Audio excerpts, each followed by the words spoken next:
आज की वीडियो बहुत ज़्यादा इंटरेस्टिंग होने जा रही है क्योंकि आज मेरे पास है सैमसंग का गैलेक्सी A07 और अपनी प्राइस कैटेगरी के अंदर इसने मार्केट में तहलका मचा दिया है क्योंकि जो इसका स्पेसिफिकेशन सैमसंग ने इस दफ़ा दी हैं उन्होंने मार्केट को हिला कर रख दिया है। तो बगैर टाइम वेस्ट के शुरू करते हैं आज की वीडियो को। So let's start.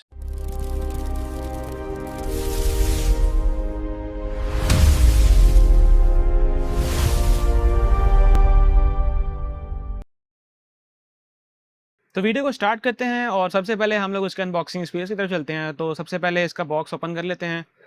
Box open करते ही सबसे पहले आपका फ़ोन मिल जाएगा जो कि फ्रंट साइड पे आपको स्क्रीन मिलेगी और एक रैप में पड़ा होगा। रेफरेंस के लिए एक बात बताता चलूँ कि ये फ़ोन मैंने रीपैक किया हुआ है ऑलरेडी। ये phone in my personal use है ताकि मैं रिव्यू के लिए सब चीज़ों को रिकॉर्ड कर पाऊँ। ये जो फ़ोन है इसके बैक साइड पे आपको यहाँ पे एक IMEI का स्टिकर लगा मिलता है जो कि मैंने उतार दिया था और इसके पीछे मैंने शीट लगवाई है, फ्रंट पे मैंने एक ग्लास लगवाया हुआ है। ये सब चीज़ें आपको कंपनी से प्री अप्लाइड नहीं मिलती। इसके साथ-साथ अगर हम बॉक्स में देख लें तो बॉक्स के अंदर आपको कुछ भी ख़ास नहीं मिलता सिवाय एक चार्जिंग केबल के जो कि इस बॉक्स के अंदर मौजूद है और साथ में एक क्विक स्टार्ट गाइड है, सॉरी डिवाइस वेरिफिकेशन है और साथ ही साथ आई थिंक सो एक चीज़ और भी है, ये इसकी चार्जिंग केबल के ऊपर लगा होता है, ये मेरे से उतर गया शायद, और साथ ही साथ एक क्विक स्टार्ट गाइड है। इसके अलावा बॉक्स में आपको और कुछ नहीं मिलेगा, ना ही चार्जर मिलेगा। जबकि इस प्राइस कैटेगरी के अंदर बाकी जितनी भी कंपनीज़ हैं वो सब की सब या तो अ, इसके अंदर प्रोटेक्टर साथ में केस देती हैं या फिर साथ में चार्जर लाज़मी देती हैं। तो हम डिवाइस को पावर ऑन कर लेते हैं।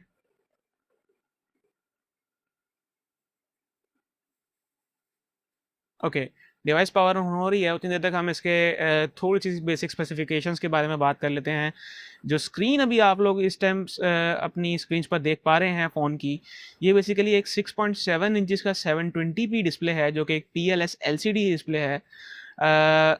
आउटडोर विज़िबिलिटी थोड़ा-सा इश्यू करेगी, उस बारे में आगे चल के बात करते हैं। लेकिन एक बात मैं आपको बताता चलूँ कि ये इस प्राइस पॉइंट पे आने वाला आप कह सकते हैं कि किसी हद तक गुज़ारा डिस्प्ले है क्योंकि इस प्राइस कैटेगरी के अंदर आपको दूसरी स्पेसिफ़िकेशंस में कमी के बाद एक एमोलेड डिस्प्ले देखने को मिल सकता है। बट ये एक PLS LCD डिस्प्ले है जो कि 90 हर्ट्ज़ पे ऑपरेट कर रहा होता है और इसी के साथ-साथ क्योंकि ये सैमसंग का डिस्प्ले है तो कलर एक्यूरेसी इसकी काफ़ी हद तक ठीक है, गुज़ारा करवा देती है। लेकिन जो बंदा एमोलेड यूज़ करके इसके ऊपर शिफ्ट हो रहा है उसको बाकायदा एक फ़र्क महसूस ज़रूर होगा। पिछले साल के मुकाबले में अगर इसकी बात कर लें तो पिछले साल इसमें 60 हर्ट्ज़ का पैनल था, बाकी सारे स्पेसिफ़िकेशन बिल्कुल सेम थी, लेकिन इस दफ़ा जो है इसमें 90 हर्ट्ज़ कर दिया गया है। इसी के साथ अगर हम इसकी ब्राइटनेस की बात कर लें तो येस, क्योंकि इसमें PLS LCD है, तो जब आप आउटडोर्स में इसको यूज़ करते हैं, वैसे तो इसमें ऑटोमेटिक ब्राइटनेस का मोड है और ये बाहर जाके ब्राइटनेस में बाहर ब्राइट सनलाइट के अंदर अपने कंट्रास्ट को इस तरह मैनेज करता है कि आप इसको प्रॉपर्ली देख पाएँ, लेकिन समटाइम्स इसकी ब्राइटनेस बाकायदा आपको कम महसूस होती है। फ़ोन पावर ऑन हो चुका है, इसको अनलॉक कर लेते हैं। So the phone is starting, आप लोग देख सकते हैं एंड वी आर इन। तो इस फ़ोन के इतने तेज़ बूटअप की जो रीज़न थी, वो ये थी कि बेसिकली इसके अंदर जो प्रोसेसर लगाया गया है, वो अपनी प्राइस कैटेगरी के अंदर सबसे ज़्यादा तेज़ प्रोसेसर है। इस बारे में आगे चल के बात करते हैं। फ़िलहाल हम इसके स्पीकर्स के बारे में और इसके साइड्स के बारे में बात कर लेते हैं। तो जिसमें स्पीकर लगाए गए हैं बेसिकली वो सिर्फ़ सिंगल स्पीकर है और मोनो स्पीकर्स हैं, मोनो स्पीकर है, ठीक है? और इसी के साथ-साथ अगर हम इसकी साइड्स और पोर्ट पैटर्न के बारे में बात कर लें तो ये नीचे वाली साइड पे आपको एक speaker grill, type C port, microphone और साथ ही साथ एक 3.5 जैक मिल जाएगा जो कि बहुत अच्छी बात है। इस प्राइस कैटेगरी के अंदर और कोई प्रोवाइड चाइनीज़ ब्रांड कर रहे हैं बट सैमसंग का कोई और फ़ोन अब प्रोवाइड नहीं कर रहा। इसी के साथ अगर आप इसकी ये वाली साइड देख लें तो यहाँ पे आपको सिम ट्रे मिल जाती है जो कि एक फुल साइज़ सिम स्लॉट है। इसके अंदर आपको ड्यूल सिम और एसडी कार्ड की स्लॉट मिलती है।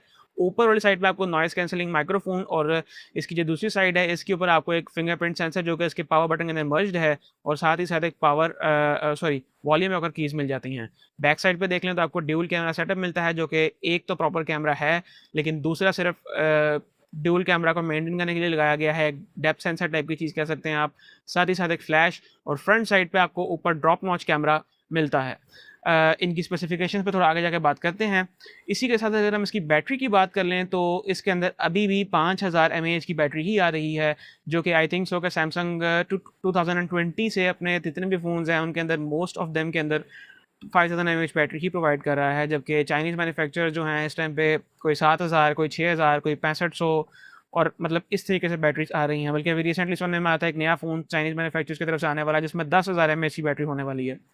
लेकिन अगर चार्जिंग की बात कर लें जो कि 25 वॉट की इसके अंदर मिल जाती है, जो कि सैमसंग की सुपर फास्ट चार्जिंग है, जो चार्जिंग स्टैंडर्ड है वो काफ़ी इसका वाइड है, तो इसके साथ अगर आप कोई आईफ़ोन वगैरह भी लगा देंगे तो वो भी इसको सुपर फास्ट चार्ज कर देगा। इसी के साथ-साथ अगर आप इसके इनग्रेस प्रोटेक्शन की बात कर लें, जो कि इस प्राइस कैटेगरी के अंदर और कोई कंपनी प्रोवाइड नहीं कर रही, वो भी इसके अंदर दी जाती है। ये IP54 splash slash dust resistant है। यानी कि इसके ऊपर एक आईपी रेटिंग भी हमें मिल जाती है, जो कि इस प्राइस कैटेगरी के अंदर सरप्राइजिंग है, क्योंकि इस प्राइस कैटेगरी के अंदर कोई भी अदर ब्रांड्स में अगर आप देख लें तो प्रोवाइड नहीं कर रहा। इसी के साथ-साथ अगर इसके कैमराज़ की बात कर ली जाए तो इसके अंदर कैमराज़ जो हैं, ये जो ऊपर वाला कैमरा है ये 50 मेगापिक्सल का है और जो नीचे वाला है ये ऑन पेपर 2 मेगापिक्सल का ज़रूर है, but it's only a depth sensor जो कि सिर्फ पोर्ट्रेट शॉट्स में हेल्प कर रहा होता है फ़ोन की। और इसी के साथ-साथ अगर हम इसकी वीडियो क्वालिटी की बात कर लें तो 1080 30 एफपीएस जो है आप इस पे मैक्सिमम रिकॉर्ड कर पाएँगे और इसके जो सैंपल्स हैं वो मैं इस वीडियो के आखिर पे लगा दूँगा।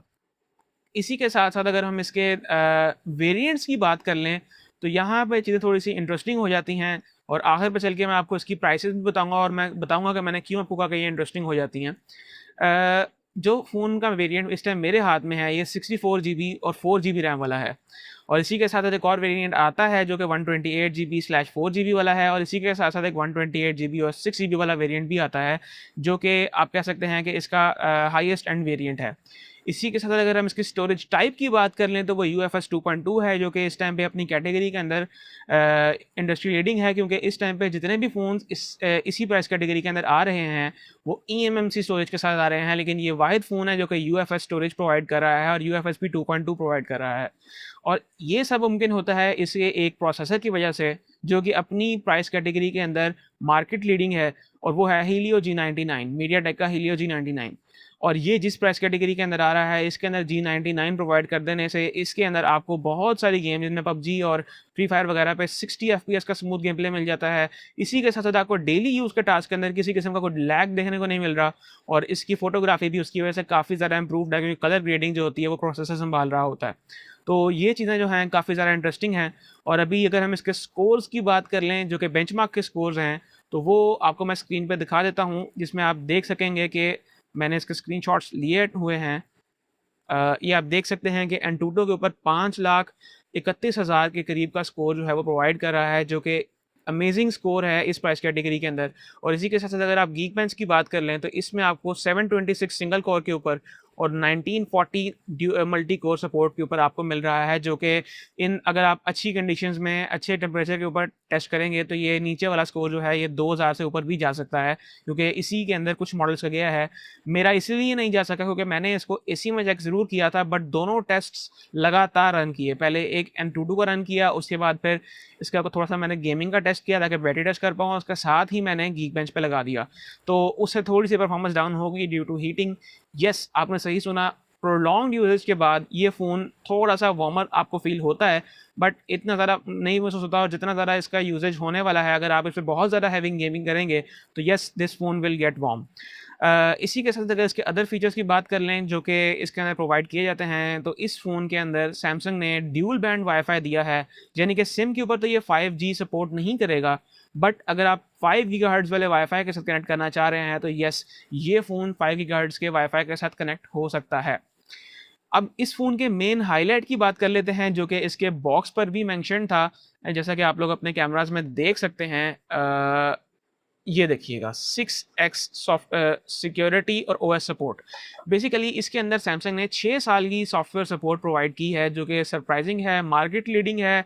इवन बहुत सारी चाइनीज़ कंपनीज़ अपने फ्लैगशिप्स के अंदर भी 6 साल की सॉफ्टवेयर सपोर्ट प्रोवाइड नहीं कर रही, लेकिन सैमसंग पता नहीं किस तरीके से इसको मैनेज कर रहा है। और येस, इसका जो प्रोसेसर है वो इतना पावरफुल है कि वो आने वाले 6 ऑपरेटिंग सिस्टम्स तक को मज़ीद हैंडल कर सकता है। आउट ऑफ द बॉक्स इसके अंदर आपको एंड्रॉयड 15 मिल जाता है और 15 से आगे 16, 17, 18, 19, 20, 21 तक ये जा सकता है।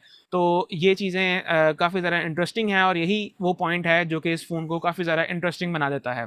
ओके, तो अगर हम इसके वेरिएंट्स की बात कर लें, जो कि मैंने आपको वीडियो के शुरू में बताई थी, तो जो वेरिएंट मेरे हाथ में इस टाइम पे मौजूद है, ये 64 जीबी बाय 4 जीबी रैम वाला वेरिएंट है और यही इस प्राइस कैटेगरी का इस फ़ोन का सबसे सस्ता और सबसे वैल्यू फॉर मनी वाला वेरिएंट है। इसके अगर बड़े भाई की बात कर लें, यानी कि जो दरमियाना भाई है, वो है 128 जीबी 4 जीबी वाला वेरिएंट। ये मार्केट के अंदर आपको आफ्टर डिस्काउंट्स 35 से 36,000 के दरमियान में मिल जाएगा, जो कि आप कह सकते हैं कि किसी हद तक अपनी वैल्यू के अंदर सेंस बनाता है। लेकिन जो इनका सबसे बड़ा भाई है, जो कि 128 जीबी और 6 जीबी वाला फ़ोन है, वो 45,000 का लिस्टेड है और आफ्टर डिस्काउंट्स ये आपको तकरीबन 42 से 43,000 के दरमियान मिल जाता है। लेकिन ये बिल्कुल भी वैल्यू फॉर मनी मैं आपको नहीं रिकमेंड करूँगा, क्योंकि अगर इस प्राइस कैटेगरी के अंदर अब आप देखें तो काफ़ी ज़्यादा डिफरेंस आ गया। 27,000 से 45,000 तक का जो डिफरेंस है, इसके दरमियान बहुत सारे मज़ीद फ़ोन जो हैं वो फ़ॉल करते हैं, जिनकी स्पेसिफ़िकेशंस जो हैं इससे किसी हद तक बेहतर हैं। प्रोसेसर इससे बेहतर नहीं प्रोवाइड कर पा रहे, बट येस और अगर आप देखें बाकी किसी हद तक चीज़ में, बहुत सारी चीज़ों में वो बेहतर हैं। जैसे इन डिस्प्ले फिंगरप्रिंट सेंसर हो सकता है, एमोलेड डिस्प्ले हो सकता है और बहुत सारी चीज़ें जो हैं चाइनीज़ मैन्युफैक्चरर्स इस प्राइस कैटेगरी के अंदर प्रोवाइड कर रहे हैं, जो कि ये वाला फ़ोन आपको प्रोवाइड उस प्राइस कैटेगरी के अंदर नहीं करेगा। मैं रिकमेंड ये करूँगा, क्योंकि ये फ़ोन 1 टेराबाइट तक के एसडी कार्ड को सपोर्ट करता है, तो अगर आप चाहें तो इसके अंदर 64 जीबी और 4 जीबी वाला वेरिएंट लेकर उसके अंदर 1 टेराबाइट तक का एसडी कार्ड डालकर अपना स्टोरेज को एक्सपेंड कर सकते हैं, ताकि आप इसके डाटा रख सकें, ताकि आपको स्टोरेज का भी इशू ना आए। अब हम चलते हैं वीडियो के आखिरी पार्ट के ऊपर, जो कि है इसकी वीडियो शॉट्स और साथ ही साथ कैमरा शॉट्स। तो उससे आपको आइडिया हो जाएगा कि इस फ़ोन का कैमरा ने कैसा परफॉर्म किया। वीडियो के आखिर में मैं इन सब चीज़ों को अटैच कर दूँगा और इसी के साथ मुझे आप इजाज़त दें। एक बात और, जो तस्वीरें मैं आपको ऊपर वीडियो में दिखाऊँगा, इसी के साथ नीचे आपको डिस्क्रिप्शन में उनका जी ड्राइव का लिंक भी मिल जाएगा, ताकि आप लोग अपनी-अपनी स्क्रीन पर देख सकें उन्हें। तो मुझे इजाज़त दें, मिलते हैं किसी अगली वीडियो के अंदर। अल्लाह हाफ़िज़।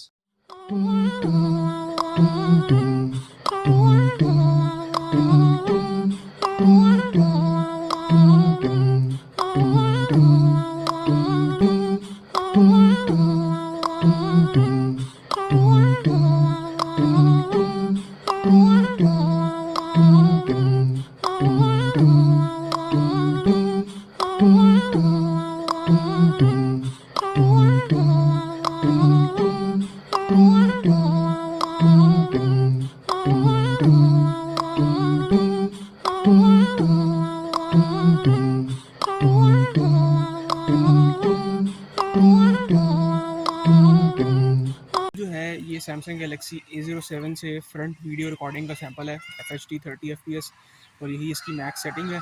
लेकिन ये लाइट को प्रॉपर्ली मैनेज नहीं कर पाया, जैसा कि आप लोग वीडियो में देख सकते हैं। जैसे ही मैं थोड़ा सा मूव अराउंड करूँगा तो मेरे स्क्रीन पे जो फेस के ऊपर जो कलर्स हैं वो बड़े अजीब से ये कर रहा है। फेस के कलर्स को ये बड़ा अजीब से तरीके से मैनेज कर रहा है। बट फिर भी जो बजट कैटेगरी जिसके अंदर ये फॉल करता है, उस हिसाब से ये बिल्कुल ठीक है।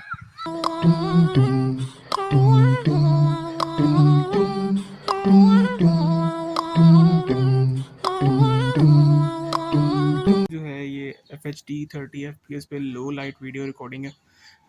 इस टाइम पे थोड़ा सा दिन है और थोड़ी सी मतलब आप कह सकते हैं शाम का टाइम है, तो लाइट थोड़ी सी है, बट इतनी नहीं है इस एरिया के अंदर, क्योंकि यहाँ पे थोड़ा सा शेड भी आ रहा है।